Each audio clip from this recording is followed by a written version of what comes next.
হাফিজদেরকে, এতিমদেরকে নির্বিচারে গুলি করে হত্যা করে দম্ভ প্রকাশ করেছিল, সেই বেরোজির এখন দেশের বাইরে থেকে ষড়যন্ত্র করছে।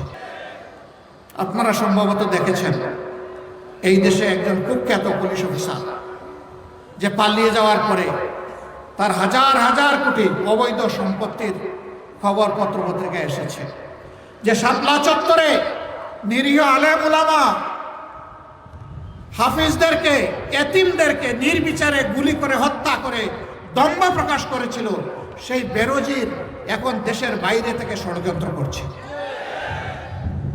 আমরা পুলিশের ভাইদেরকে অনুরোধ করব, ওই ষড়যন্ত্রকারীর ফাঁদে পা দেবেন না। আপনারা আপনাদের রাষ্ট্রীয় দায়িত্ব যথাযথভাবে পালন করুন। ও যেন আপনাদেরকে ঝুঁকিতে ফেলতে না পারে। সতর্ক থাকুন এবং ওর প্রতি ঘৃণা প্রকাশ করুন। কারো কোনো ধরনের উস্কানিতে আমরা নিজের কোনো ক্ষতি সাধন করতে দিব না। এদেশের সমস্ত মানুষ আমাদের কাছে আমানত।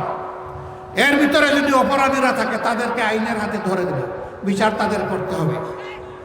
তবে যারা আগে রাতের বেলাও কোর্ট বসিয়ে আপনারা বিচারের নামে অবিচার করতে পেরেছিলেন, এখন দেখতে চাই না দুর্দর্শ সন্ত্রাসী লুটেরা খুনিদেরকে জনগণ হাতে তুলে দিবে আর আপনারা পরের দিন তাদেরকে ছেড়ে দিবেন, এটা আমরা দেখতে চাই না। আমরা দেখতে চাই যারা এই সমাজকে ছিন্ন ভিন্ন করে ফেলেছিল তাদেরকে জেলের জিম্মায় রেখে, কারাগারে রেখেই তাদের বিচার সম্পন্ন করতে হবে।